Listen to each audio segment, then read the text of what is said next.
La Lega vuole una riforma più sostanziale e sull'aspetto penale non c'è l'accordo. La riforma della giustizia è così l'ennesima occasione di divisione tra le due anime del governo. Sui tempi, sulla giustizia civile e penale, sulla magistratura. Sono molti gli spunti per lo scontro politico tra Lega e Movimento 5 Stelle e non si sa come andrà a finire. Si applica così la tanto criticata formula salvo intese, ma la maratona del Consiglio dei Ministri non basta.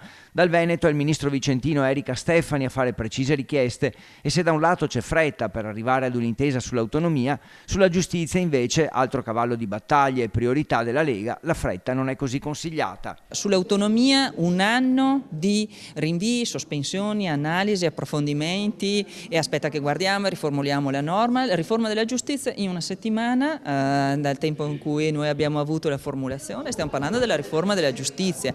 La Lega e il ministro Stefani in particolare invocano più coraggio da parte del Movimento 5 Stelle nella stesura della riforma.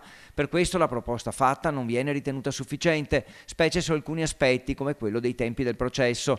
Anche in Veneto il sistema è al collasso, ma una riforma che desse efficienza sarebbe un aiuto enorme ai tribunali della nostra regione e del Vicentino in particolare. Importantissima l'autonomia, ma la riforma della giustizia è uno dei temi sui quali si sono avvicendati, sui quali hanno avuto grandissime difficoltà veramente tutti gli ultimi governi. La riforma della giustizia è un tema fondamentale, importantissimo, sul quale occorre veramente avere coraggio.